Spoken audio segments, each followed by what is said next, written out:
então de Babilônia, entende? Deus tira a pessoa, liberta e dá agora as orientações da lei. Por quê?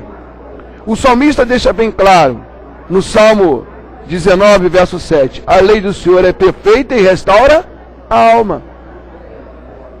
Sim, irmão?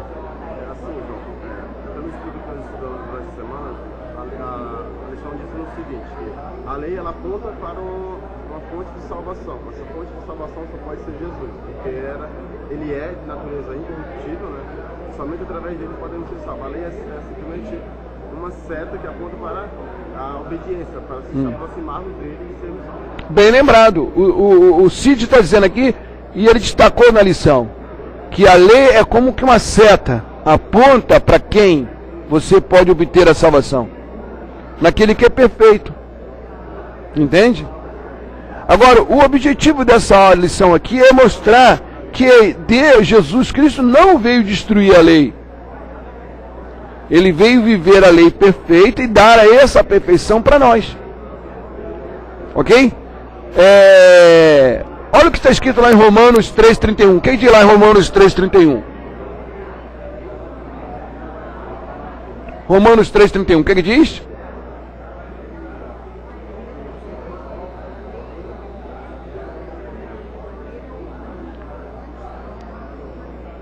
A fé, ela não é contrária à lei. A fé não é contrária à obediência. Quando eu tenho fé, eu confirmo mais a lei. Quando eu tenho fé, eu confirmo mais a obediência. Eu procuro ser mais obediente. Entende? Esse é o objetivo. A lei não é contrária à graça. Olha o que diz em Romanos, capítulo 6, versículo 14 e 15. A lei não é contrária à graça, não é contrário à fé, não é contrário a obediência. Lê para mim, Tânia. 14.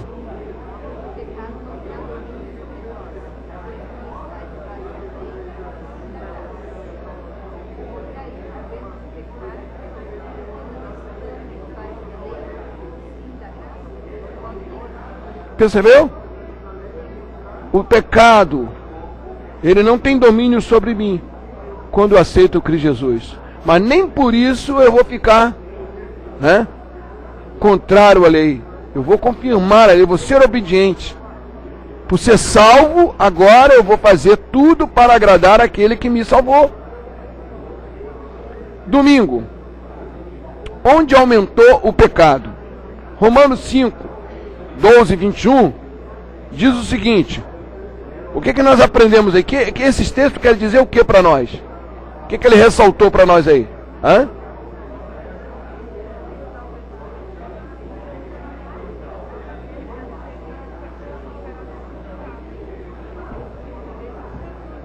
Exato. Ou seja, a graça, ela é abundante aonde tem o pecado. Se o pecado é em volumoso, é em grande quantidade, a graça é maior ainda. Eu anotei aqui um texto que está no Caminho a Cristo, onde diz assim: Deus envolveu a terra com a atmosfera da sua graça. Deus envolveu a terra com a atmosfera da graça de Deus. Ou seja, nós precisamos da atmosfera, não precisamos? Para o quê? Para viver. Então a graça superabundou nesse planeta de pecado. A lei, o que está dizendo aí? Que a lei nos leva a buscar a graça do perdão. Por exemplo, quanto mais o sujeito vê que ele é pecador, se ele reconhece isso, ele vai reconhecer a imensidade do perdão, a abundância do perdão. Você pode perceber que as pessoas, quando ela reconhece que ele já é pecador por natureza, aí ele fica mais maravilhado com a graça perdoadora de Cristo Jesus. Quando a pessoa tem aquele sentimento de legalismo, quando a pessoa tem aquele sentimento de perfeição, de que ele consegue fazer por suas próprias forças, fazer a vontade de Deus, ser obediente, ele não aquilata a enormidade, a abundância da graça. Você pode perceber, ele diminui essa graça. Quanto mais, você pode perceber, Jesus em suas preleções, quando esteve aqui na terra, ele deixou bem claro, quem mais reconhecia a sua graça? Aquele que muito pecou, tá lembrado? Maria Madalena, ela reconheceu, né? E ela deu de tudo que podia fazer. O nardo, né? O perfume, né? Ela fez porque ela reconheceu. Enquanto, por exemplo, Simão estava ali, querendo dizer que ele era melhor do que Maria, melhor do que os demais, né? Não tava... Jesus o repreendeu de maneira sutil, dizendo assim, ó, tá vendo? Ela, quem mais pecou, quem mais foi pecador, reconhece a sua necessidade de perdão. Lei e graça. Romanos 6, como nós acabamos de ler, o que mostra aí, o que isso implica na nossa vida? Esse texto aí,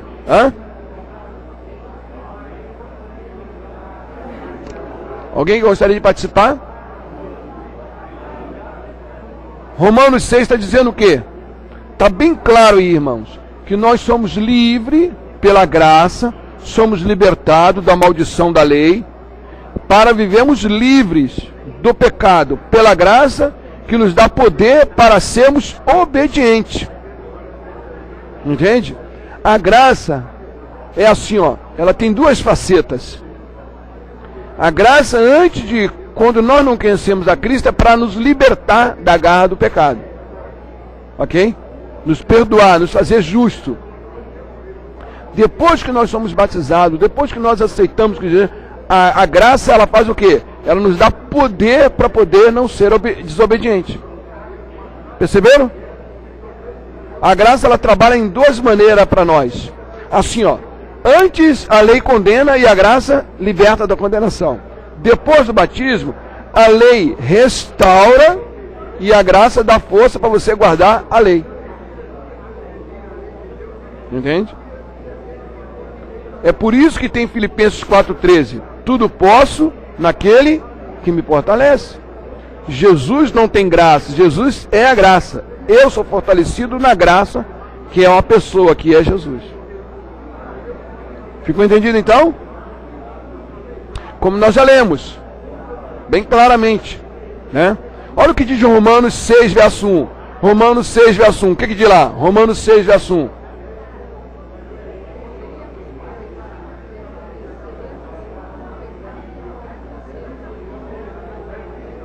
Ó, que diremos, pois? Permaneceremos no pecado para que a graça seja mais abundante? Não. A graça, depois que eu sou liberto, depois que eu sou libertado do pecado, ela vai dando força para eu aborrecer o pecado, não querer mais pecar, entende?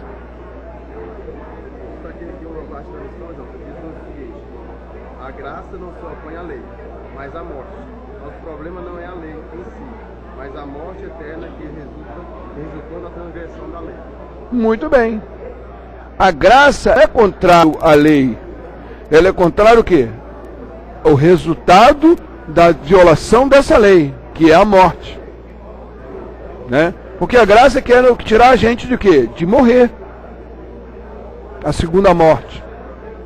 Olha o que diz lá Romanos capítulo 6, verso 16. 16 e 17. Ó, Romanos 6, verso 16 e 17. Quer ler para mim?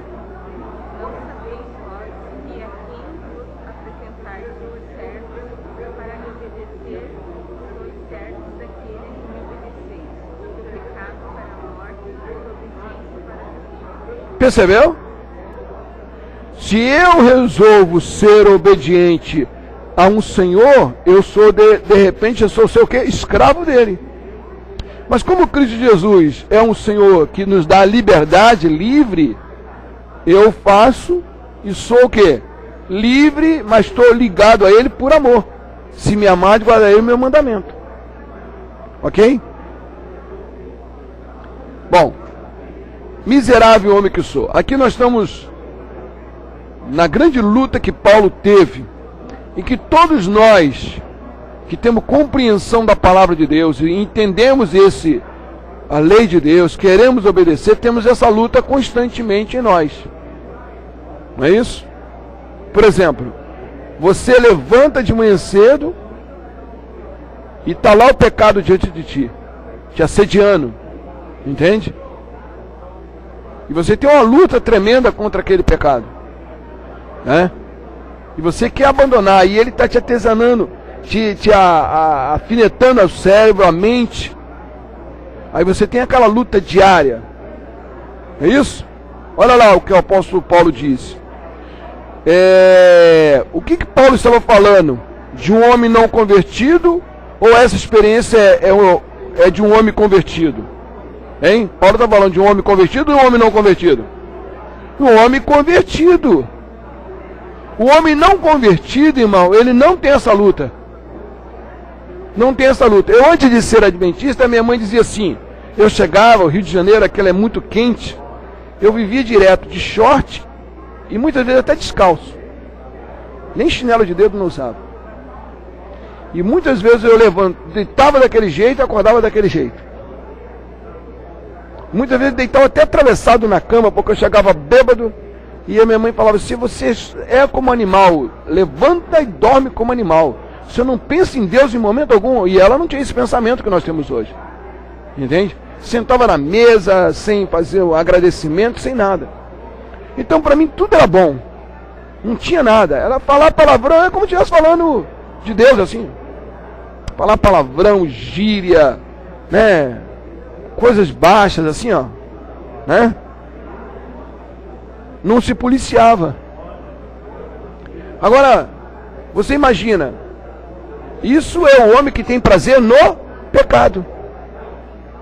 Ele está vendido, ele está escravizado ali, que ele não percebe que está fazendo as coisas erradas. Você às vezes vê jovens, mulheres formadas, né, casadas, falando palavrão, com uma naturalidade, assim, não se policia, não tem vergonha, não tem pudor nenhum. Percebe o que eu estou falando? Por quê? Porque não tem a lei como regência na sua mente. Não é convertido. Oi?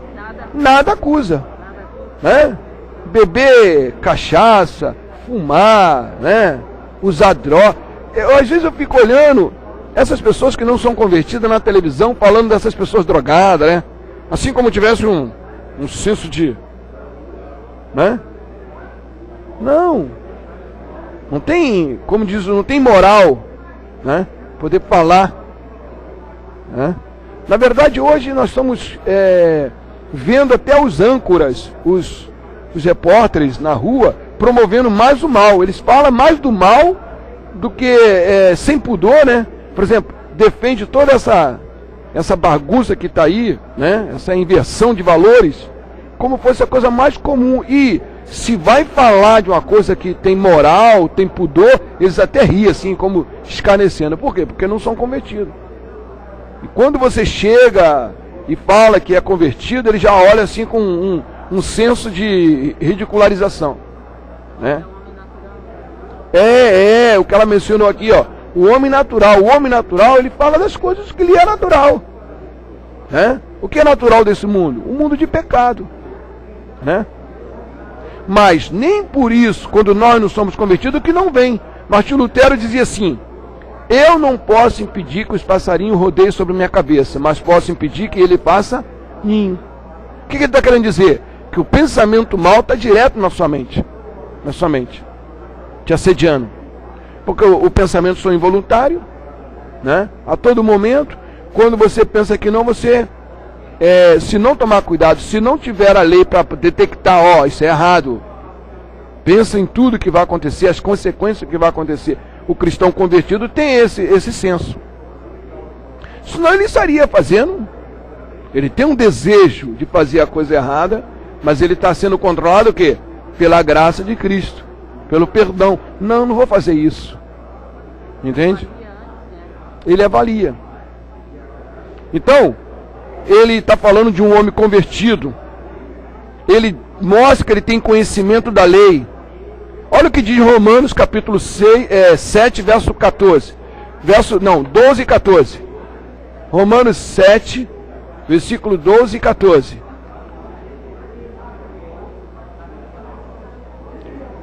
O que ele está dizendo? Quer ler para mim? E a lei é santa, e o mandamento santo e justo e bom. Um homem convertido, ele pensa isso da lei.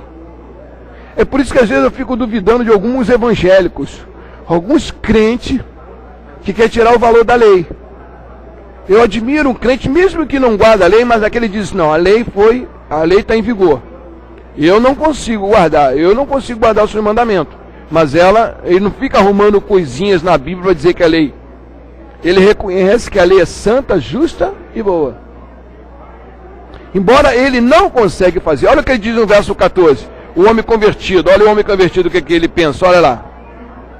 Porque bem sabemos que a lei é espiritual.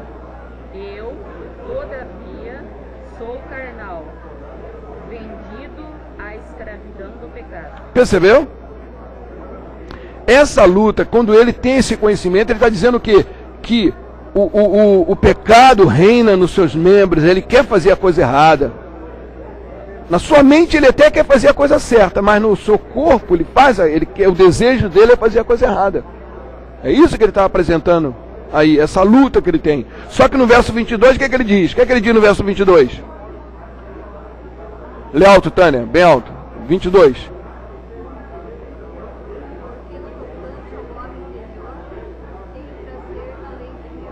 Olha, no coração do convertido está a lei de Deus, ou não?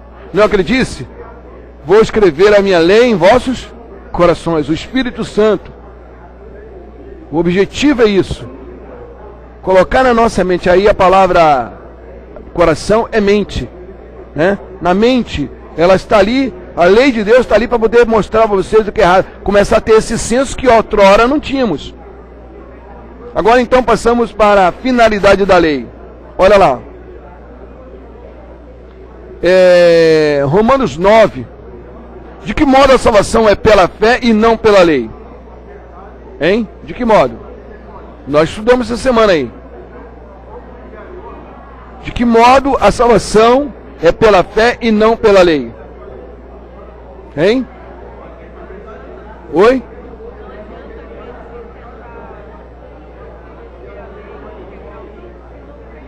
Muito bem, é o que ela está dizendo.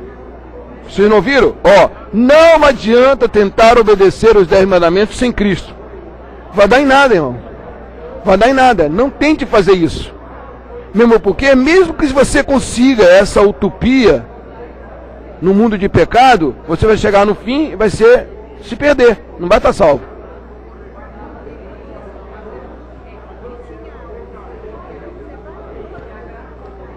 Muito bem lembrado. Ela lembrou do jovem rico ali, né?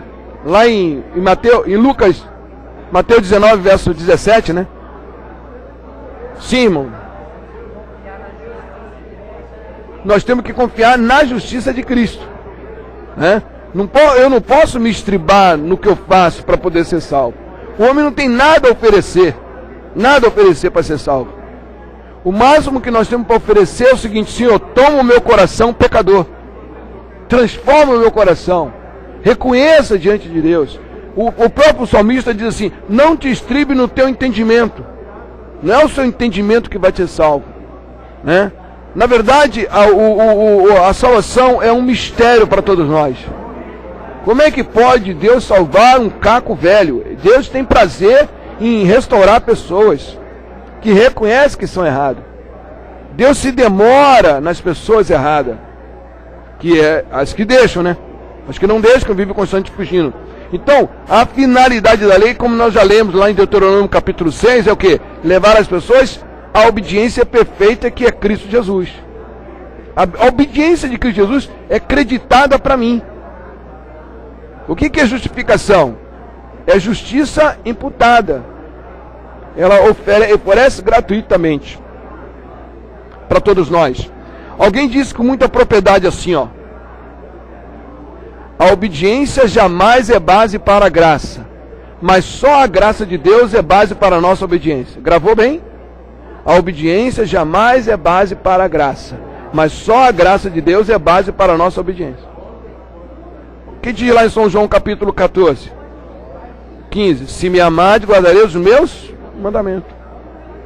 O mandamento só é aceito como perfeita obediência quando você faz por amor a Jesus. Percebeu? Verso 21 diz: aquele que tem meus mandamentos guarda, esse é o que me ama. É igual o marido, o namorado, quando ama a namorada, ele faz tudo para agradar. Num relacionamento, irmão, de casamento, é um relacionamento de quê? De se dar. Fazer o melhor, né? Para o cônjuge.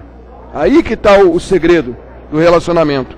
Olha o que diz aqui na parte de quarta-feira, no segundo parágrafo, diz assim, vê se você localiza aí. É a quarta frase, diz assim, ó. Por mais que a lei seja boa, não é boa o suficiente para salvar. Alguém, na verdade, em lugar de tornar justo uma pessoa, a lei destaca a pecaminosidade dessa pessoa. Ela aumenta a necessidade de justiça. Por isso Paulo descreveu Cristo como o fim da lei. E ele não é o fim no sentido de acabar com a lei, mas no sentido de ser a finalidade da lei, aquele para quem ela aponta. A lei conduz o pecador a Cristo, quando aquele que se arrepende olha para o Salvador em busca de salvação. A lei lembra a todos os cristãos de que Cristo é nossa justiça. Jeremias 23, verso 6. Senhor, justiça nossa. Só entraremos na eternidade, irmão, por causa da justiça de Cristo, não por causa de nós. Ok? Agora então, vamos agora tirar mais dúvida a respeito daqueles que por acaso pode estar nos assistindo, ou no dia a dia a gente quer esclarecer mais sobre isso. Por exemplo, por que essa palavra fim?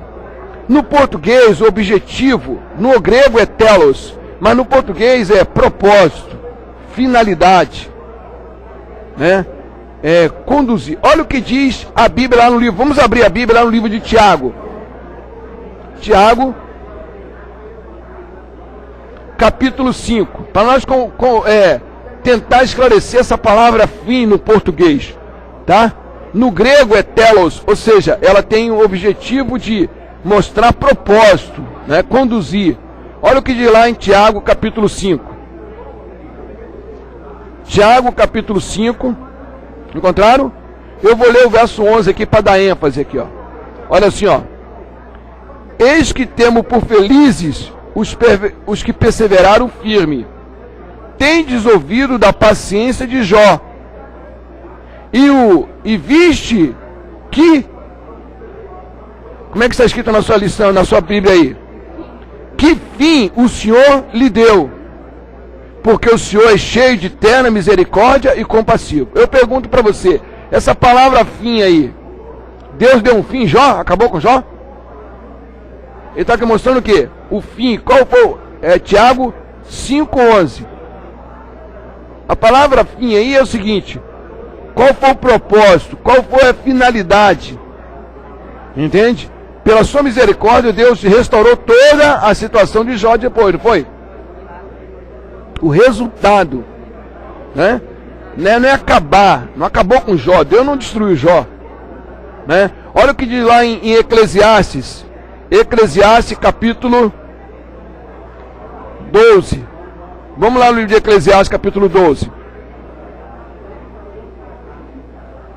Para ninguém ficar com dúvida quanto à questão da palavra fim. Algumas pessoas não sabem como explicar isso, né? Aqui, irmão.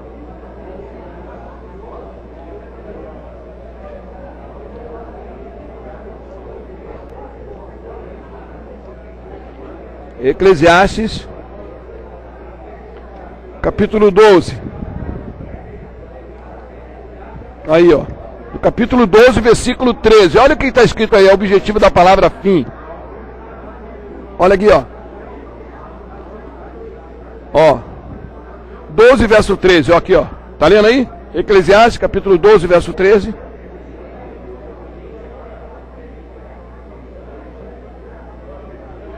Verso 13. Marca na sua Bíblia isso, irmão. Olha só. Eu quero ver se tem alguém uma outra tradução diferente aí. Olha lá, ó. Eu vou ler aqui, ó. De tudo que se tem ouvido, 12, verso 13. De tudo que se tem ouvido, o que está escrito na sua Bíblia aí? Leiam alto que eu quero ouvir. Assuma. A minha tradução fala assuma. A sua fala o quê? Fim. Fim. Tem uma outra tradução que fala fim? Oi? A dela fala conclusão, melhor ainda. Assuma a conclusão, o fim, o objetivo de tudo que se é ouvido, tudo que foi escrito na Bíblia. É isso que o sábio Salomão está dizendo. De tudo que se tem ouvido, a suma é, o fim é, a conclusão é: teme a Deus e guarda os seus mandamentos, porque isso é o dever de toda mulher, de todo judeu. É isso aí que está dizendo? De todo homem, humanidade. O objetivo da lei, a conclusão é, aliás, de toda a pregação do evangelho é levar a pessoa a ser o quê? Obediente. Entende? Então a Bíblia em Romanos, o apóstolo Paulo não está dizendo que a pessoa tem que... Escrevam na sua Bíblia aí, em cima da palavra fim, como tem uma tradução ao meio da antiga, e como a dela lá, que acho que é uma tradução contemporânea, conclusão, fim. O objetivo não é acabar com a lei, é levar as pessoas o quê? Ser obediente. Ficou entendido? Ok? O tutor. Olha lá. Na parte de quinta-feira diz assim: em harmonia com o livro de Romano, Paulo tem cuidado de estipular em Gálatas que o objetivo da lei é definir o pecado e não justificar as pessoas. Entende? E ele usa essa figura trazendo uma ilustração. Qual é a figura que ele usa lá no livro de Gálatas? A lei ele chama de quê? Aio, ama. A sua fala ama, né? Quando é tutor, né? Tutor, instrutor, professor, ama, pedagogo. A palavra no grego aí, aio, é pedagogo, aquele que pega a criança pela mão e leva para a escola. Ensina, é um pedagogo, ou seja, que conduz. A lei não tem nada mais, nada menos um objetivo de apresentar o que é pecado, porque nós não sabemos o que é pecado. No mundo evangélico, a maioria das pessoas estão dizendo que é pecado, o que não é pecado. Por exemplo, mulher cortar cabelo. Não é pecado. Onde está na lei que é pecado cortar cabelo? Entende? Então eles confundem, eles colocam costumes, né, no lugar de princípio, no lugar da lei. Então, a lei aqui de Gálatas, o objetivo é mostrar quem pode salvar, né? Ou seja, a lei quer nos conduzir a Cristo, com a finalidade de nos levar o quê? A salvação, a obediência. O fim da lei, o objetivo, a conclusão da lei é levar as pessoas a guardar todos os mandamentos. Porque nós, outrora, estávamos o quê? Em pecado, em violação aberta aos pecados. Ficou entendido? Com esse pensamento, meus amados, grave bem uma coisa. A lei do Senhor é tão perfeita quanto o próprio Criador da lei. A lei é a transcrição dos princípios do seu caráter, o seu pensamento. Por isso que os escritos da lei se resumem no amor, porque Deus é amor. A primeira tábua de pedra é você mostrar que ama a Deus. A segunda tábua de pedra é que você ama o seu semelhante. Em síntese, é por isso que o apóstolo Paulo lá em Romanos, em Corinto, capítulo 13, ele diz: de tudo que vai restar, o que é? É o amor. A esperança, a fé e o amor. É o resumo. Ok, meus amados? E que Deus nos abençoe, que nós possamos continuar estudando, tendo esse manual como parâmetro para nós, mostrando bem claramente e não dando a entender a ninguém que somos salvos pela lei, somos salvos pelas obras. Não, nós não somos salvos pelas obras. Nós somos salvos pela fé em Cristo Jesus. Nós somos salvos para poder produzir, nós somos salvos pela fé que produz obra, não salvos pela fé e as obras. Nós não temos que sermos bons para sermos salvos, temos que sermos salvos para sermos bons. Ficou entendido? Guardar os 10 mandamentos, todos eles, por amor. Aí Deus aceita.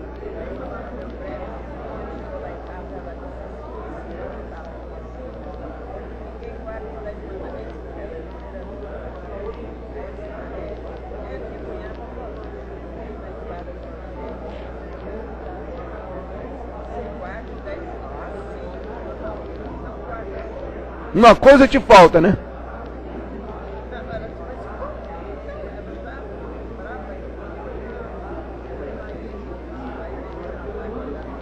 Lê bem direitinho. Exatamente.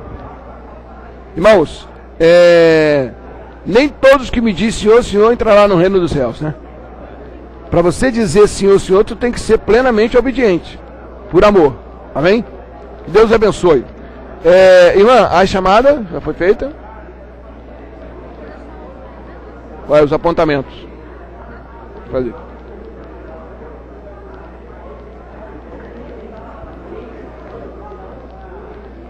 Já fez aqui no 7, né? Jamilton, Cláudia, Rogério faltou, Elisete, Franciele, está presente, né? O Diego também chegou. A Liana está com as crianças. A Sandra e o Getúlio também estão. O Cid, a irmã Valquíria,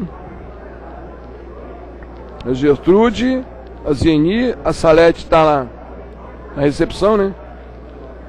Neólio não veio hoje. O Klaus está aí, né, Klaus?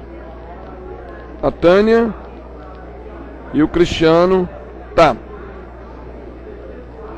Vamos ver lá. Quantos estudaram a Bíblia e a lição diariamente? 1, 2, 3, 4, 5, 6, 7, 8, 9, 10.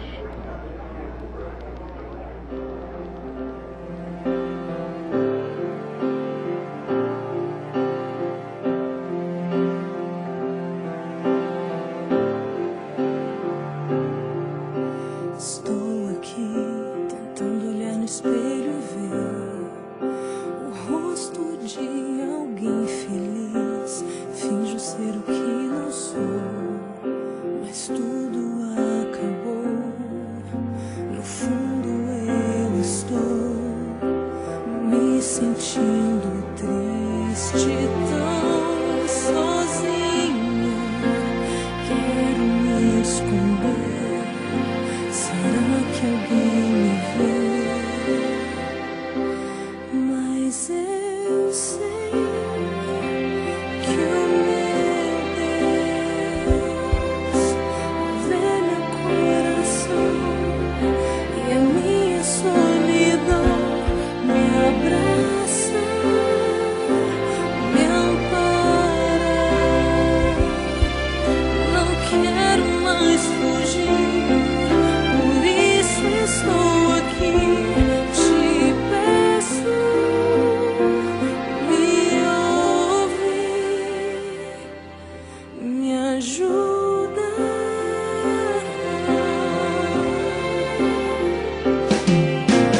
Bem atrás da máscara que eu criei, há um coração em dor, cansado de sofrer.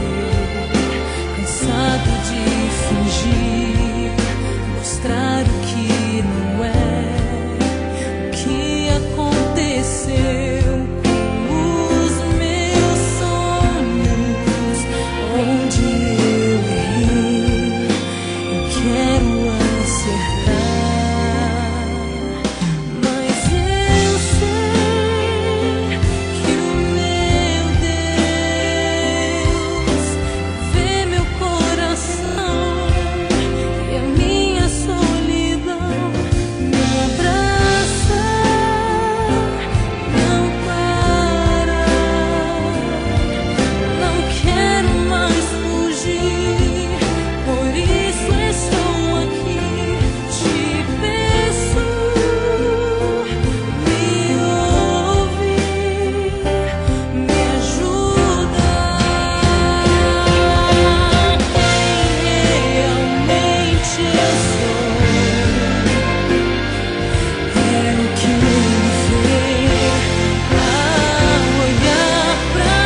meu desejo, Senhor, te honrar com meu coração, te adorar.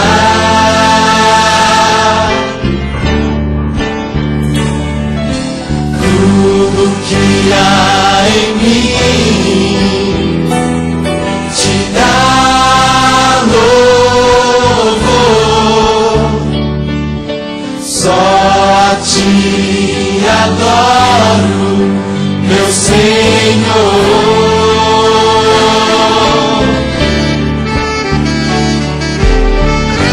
Toma o meu coração e toda a minha alma, eu vivo só pra ti, sempre que eu respirar, cada vez que eu acordar, faz o teu querer em mim.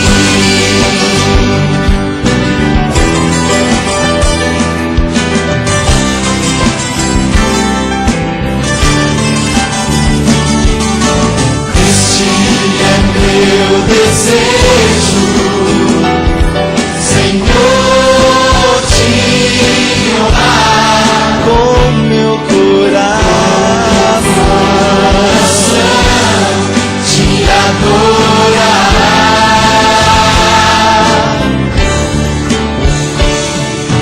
Tudo que há em mim te dá louvor, só a ti adoro, meu Senhor, meu Senhor. Toma o meu coração, toda a minha alma, eu vivo só pra ti, sempre que eu respirar, cada vez que eu acordar, faz o teu querer em mim. Toma o meu coração, toda a minha alma, eu vivo só pra ti, sempre que eu respirar, e cada vez que eu acordar, faz o teu querer em mim. Toma o meu coração e toda a minha alma, eu vivo só pra ti, sempre que eu respirar, e cada vez que eu acordar, faz o teu querer em mim.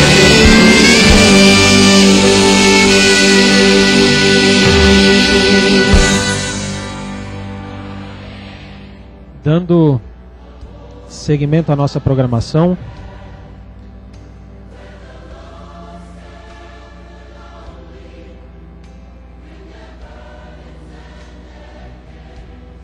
gostaríamos de lembrar as comunidades, através dos seus professores e dos seus membros, que a partir da próxima semana será entregue para vocês, junto com o cartão de apontamentos, um sequencial de atividades para que toda a comunidade possa estar participando ao longo das semanas das atividades propostas pelo Departamento de Escola Sabatina.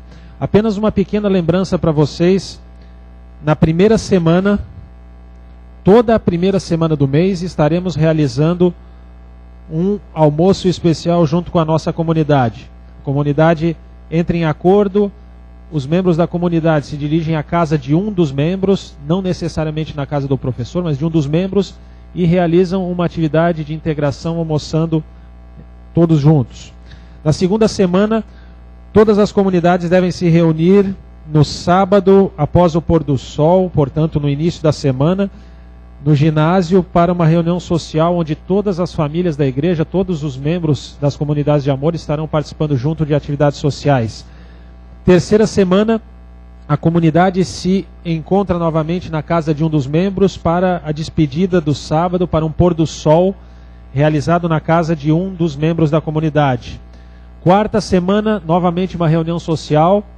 E se houver uma quinta semana no mês, uma atividade solidária em que a comunidade se reúne, prestando atendimento a alguma classe, alguma parcela da comunidade que necessite de atividade social.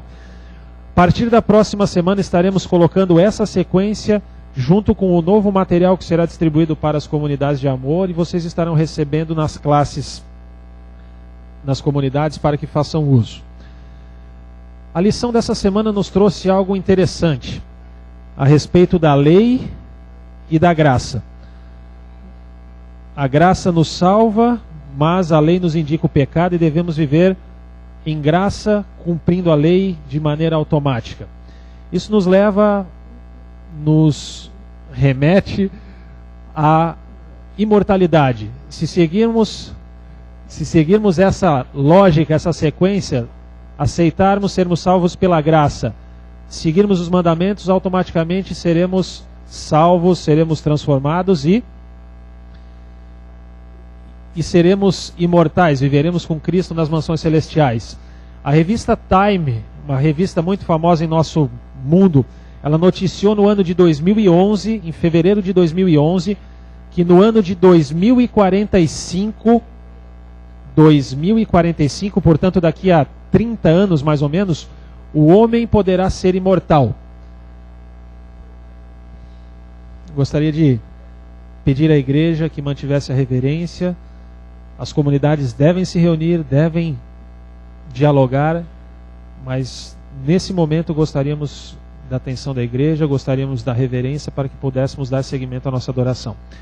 Como vinha dizendo, a revista Time então nos diz que daqui a 30 anos aqueles que tiverem dinheiro, talvez tiverem condições, poderão ser imortais.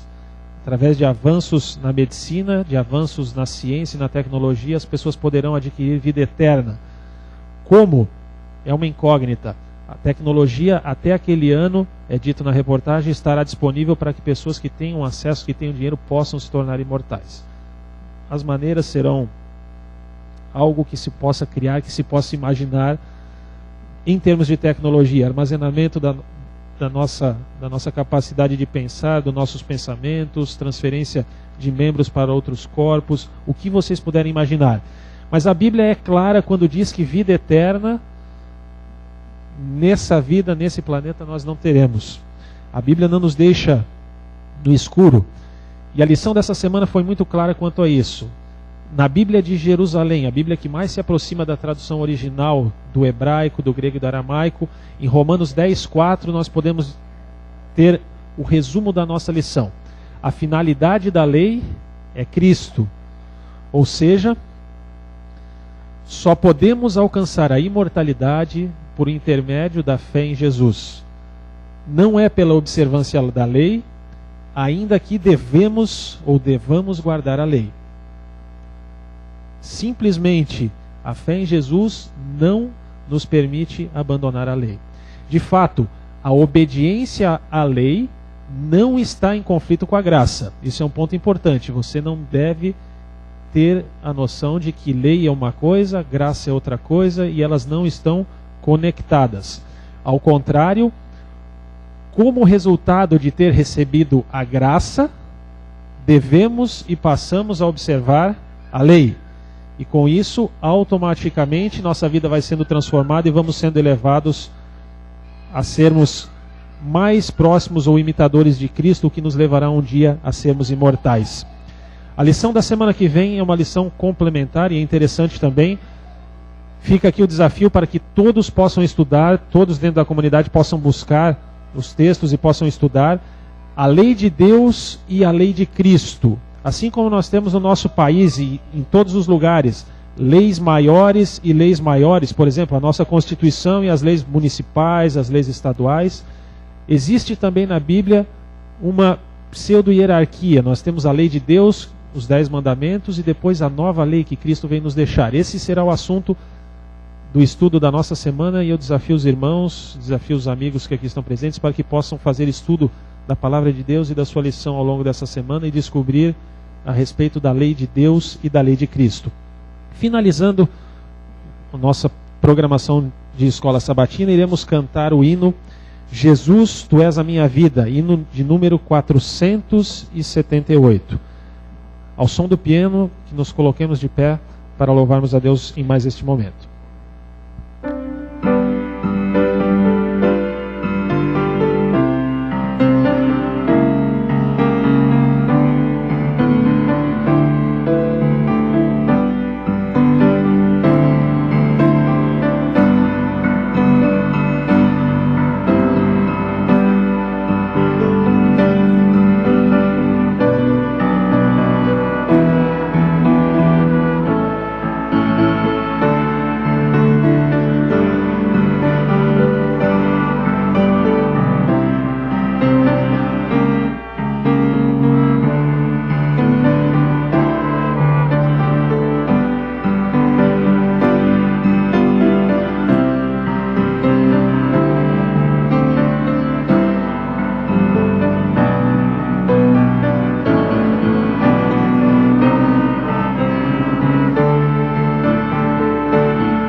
Irmãos, podemos sentar no momento, antes da oração final. A todos os visitantes, sejam todos bem-vindos à casa de oração do nosso Deus Criador e mantenedor de nossas vidas. O casal que levou a cesta espiritual no sábado passado pode vir aqui na frente. Agradecemos a todos os irmãos que oraram por esse casal. Acredito que tiveram experiências fantásticas no convívio com essa literatura e principalmente no relacionamento com Deus. Alguma experiência, irmão? Bom, realmente foi muito bom ver os livros, que não conseguimos ler todos, né, porque são muitos, mas vimos o que cada um vai trazer de bom para nós no futuro. Fizemos uma lista, vamos adquiri-los, né, para crescer a nossa fé em Deus, né? Amém por isso. Eu chamo aqui agora o casal Getúlio e Sandra para vir receber do casal a cesta espiritual, para que ao longo dessa semana eles desfrutem Deus lendo a Bíblia, a lição da escola sabatina e os livros do Espírito de Profecia. Eu peço à igreja que ore agora pelo casal Getúlio e Sandra. Podem entregar a cesta para o casal. O casal permaneçam aqui ainda, que nós vamos orar. Eu só quero agradecer a irmã Josetelma, que ela é do Ministério da Mulher, que organizou toda a salinha do Minicentro Ellen White, inclusive fez doações de alguns objetos ali. Agradecemos à irmã Josetelma e todo o Ministério da Mulher em nos ajudar com isso. Eu lembro aos irmãos que no Minicentro Ellen White está faltando algumas literaturas. E gostaria que, se vocês têm alguma literatura em casa, lata, parada, se quiserem fazer a doação, estamos aceitando. E os livros que forem emprestados, por favor, devolvam ao Minicentro Ellen White. Agora eu peço aos irmãos que, em reverência, curve as suas frontes. Nós vamos aqui de joelhos orar por essa família que agora recebeu a cesta espiritual. Essa família está passando por grandes provações. Eu gostaria que toda a igreja orasse para que o Espírito Santo tocasse na vida desse casal, na vida dos seus filhos e de seus familiares. Deus sabe o motivo. Eu peço, por gentileza, não esqueçam de orar pelo Getúlio, Sandra e sua família. Vamos ajoelhar e vocês curvem as suas frontes.